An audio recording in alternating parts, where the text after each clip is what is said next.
The Sports Scouting Report with Lieber King, brought to you by Harvey Autos in Shreveport, Bossier City, the name you've trusted for years. Geico, the insurance savings you expect.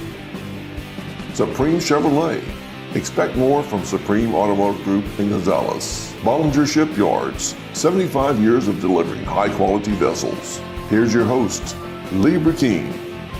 Listen, whatever you're driving right now, Tommy Harvey wants it. Bring it in to Harvey Subaru, Lexus of Shreveport, Bossier City, or John Harvey Toyota.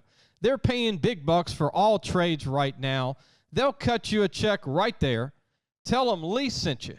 Denny, what is your vision on where we are? I mean, everything in America has changed. It is. Sports has changed. High schools have changed. Colleges have changed. Yeah. The pro game has changed. You ever sit back and say, okay, I'm reevaluating how we're going to be still, to what this new world we're in. You got NIL money, which is a good thing, but just there's no rules yet set up. Right. Just a lot of moving parts today. Any thoughts on that? No, I think we just go with the flow. We've always been willing to play by the rules and have always been grateful for a place to play. And so we're just going to flow with whatever the LHSAA says and whatever the National High School Association says, and just be ready to be nimble and agile enough to change directions when we need to change directions. But it's not disturbing to me. I think it's rather exhilarating to see the changes that are taking place and to be able to just flow with those and also see maybe the way that these young people are being blessed and their families are being advantaged by them being able to have earning power even before they get to college. Tell everybody the year you started the church here. How long ago was that? I didn't start the church. Okay. My dad was the pastor. Your dad, yeah. We came here in 1957. 57. Yeah. You're talking about the Billy Cannon, Jimmy Taylor era here in Louisiana. I was 1957. I was 5 years old. Wow. When we came to this wonderful city that through the years has embraced us and supported us and stood beside us, and it's just been wonderful. Where was your family from, Dan? My family was from South Texas. Okay. My dad was from Beaumont, and my mom was from Freeport, Texas. Wow. A lot of famous football players out of Beaumont. Yeah. Orange. Jerry Levias. Port Neches area. Yeah, that's right. Pivotal. I was talking to Bradley Dale Pivotal not long ago, the former LSU Northwestern State head coach, and he's from Port Neches. And I saw him in the program. I had to call him. I went to one of their games. They were undefeated a year ago, and I went to one of their games. Wow. But I didn't know that. I know that your family. So your dad started the church originally. No, he actually just took it over. Took it over. Our church is in 27. We'll be 100 years old. Wow. Yeah. Wow. I just want people to know that, because this is not like yesterday. No. And then what was the first year for football? Do you remember the first? 1989. And I came back. I retired from Evangel thinking I'll never coach again. And I came here back to Shreveport, and I was preaching all over the world and had my evangelistic team around me, 3 amazing black singers and musicians that traveled with me. The leader of that group, 2 of them have passed away, but the leader of that group is still with me today in the church. Wow. And he's about to come over here to the school and help me with the choir and everything that's happening. We're the same age. And we were just having the time of our life. Deonza, my wife, and I, she's a wonderful singer and minister in her own right. And we were, pulling into cities and just having amazing times of seeing people come to Christ and, ministry in the inner cities of America. And I was in high schools every single day, sometimes 5, 6, 7 schools a day. I'll never forget being in Illinois, and I spoke 27 times in 5 days. Whoa, that's a lot. That's a lot. I'm trying to hit 4 high schools in a day. There you go. And so just, that was my life, and I was enjoying it. Yeah. And so I'm here in Shreveport, and God really sent me back here just to serve my dad. And as I was here, my mom had started this little school, Evangel Christian Academy, in 1980, and the kids were now up big enough, and, old enough that they could have a football team. Yeah. And she said, "You promised to give them a football experience." Well, I don't remember making that promise, but that's my mom. I knew she didn't lie. I knew she didn't lie to me. Right. And so I said, "Okay, Mom, I'll do it." How hard can it be? What I found out in Louisiana is that there are just as good of players in 1A as there are in 5A, Right. but just not as many of them. Right. And so I was praying for survival for my team. Yeah. I wasn't praying for victories. I was praying for survival. To get the first year out of the That's way. right. But some good things came out of it.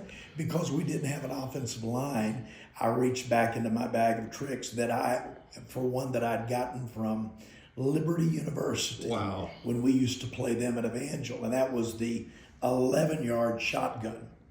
But I moved it up 2 yards because my guy couldn't snap it that deep.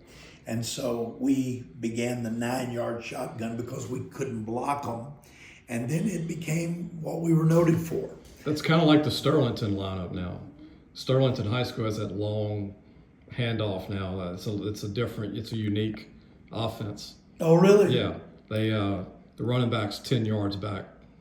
Oh, yeah. That's It's the old, you know what that is? That's that old West Monroe deal. Yeah. A little deeper than that. Yeah, a little deeper than that. Okay. That's crazy. That's incredible story. But there's a question that a lot of people from South Louisiana wanted me to ask you. They're fans of Elvis. Mm-hmm. And they wanted me to say, ask Denny if he ever crossed paths with Elvis because of his singing in the gospel. Yeah. Did that ever happen? That never did. And you know what? I came really close on a couple of occasions.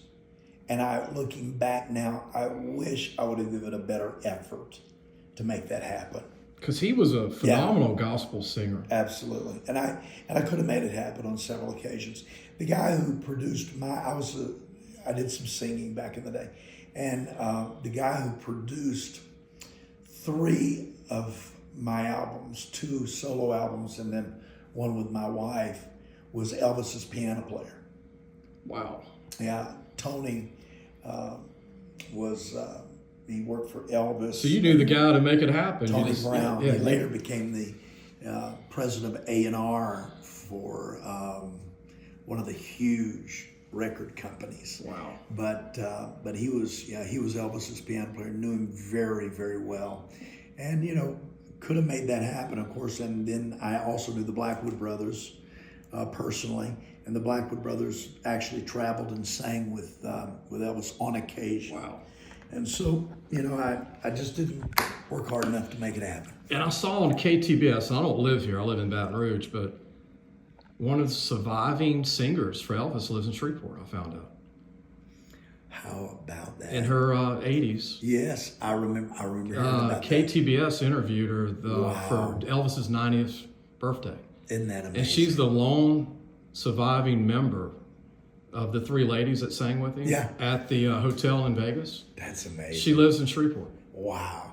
Can't remember her name, but she was. They were interviewing the other day. Well, I loved Elvis's music. I wasn't a big fan, ardent fan, but I sure enjoyed him. And I thought the movie they did was pretty extraordinary.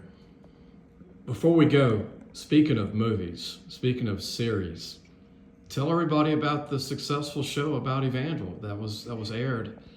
I don't want to get the station wrong. Was it Netflix or what? Which one?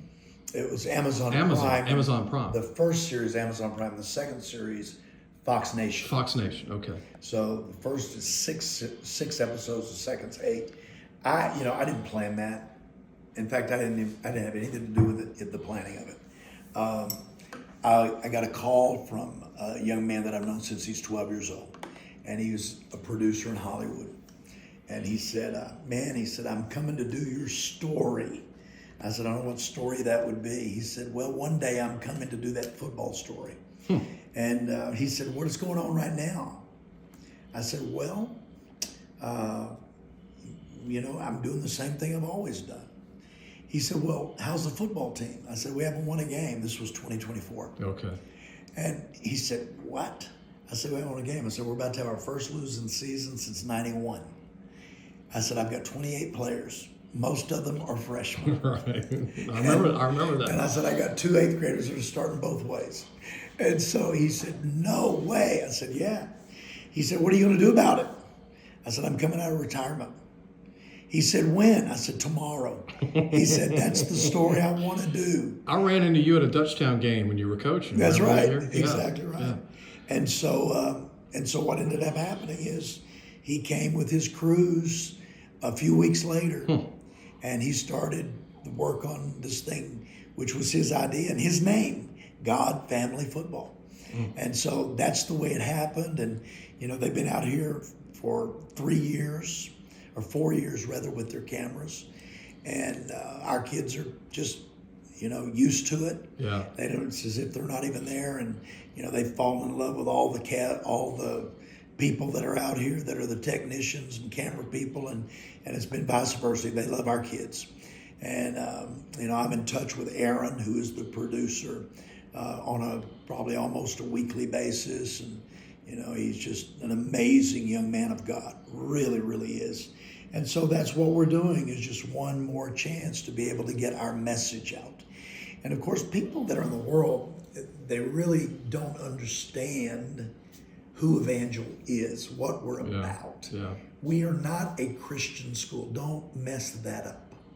That's not what we are.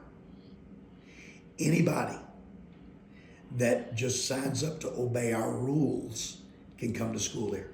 Whether you're a Christian, a Hindu, a Muslim, it doesn't matter. Yeah. Our arms are open, but we will relentlessly try to convert you on a daily basis to know Jesus. Yeah. This is a place not where people come because they know Jesus, but where they come to find Jesus. I'll never forget a Baptist preacher, a youth pastor, so angry at me one night in State Fair Stadium because we had one of our players get knocked out of bounds over on his sideline, and then he said something, and then our player turned around and said something to him. Well, he came running across the field, charging at me after the game. I'm going to tell you as a fellow minister that your team is not Christian. That boy cursed me out, he said, on the sideline.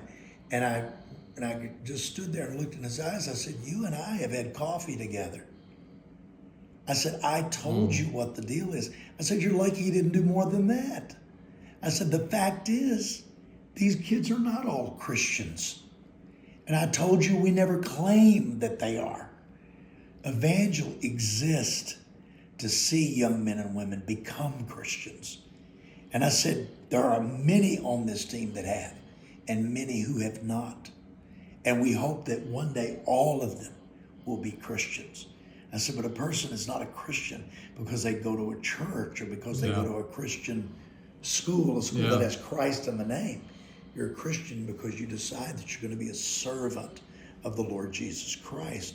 And I said, that's why Evangel exists, is just to be able to see young men and women come to Christ.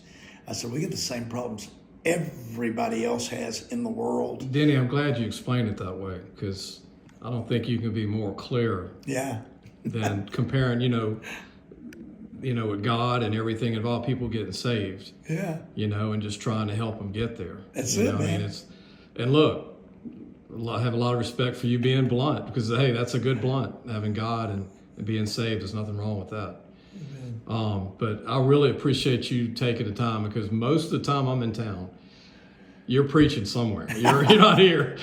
You're helping people. And I finally, after about 28 years, I got you here. I got you in your office kind of hanging out a little bit. I know you're busy. Well, not too busy for you. But I really appreciate the work you have relentlessly done for all of us that are in high school sports. I'm telling you, you are the guy. And thank you so much. Appreciate that. It means a lot, Denny. Thank you. Good luck to you for everything, not just football, but the many people you're trying to get to every day. Much. Thank you so much. All right. Good job. Thanks for watching the Sports Scouting Report with Lieber King.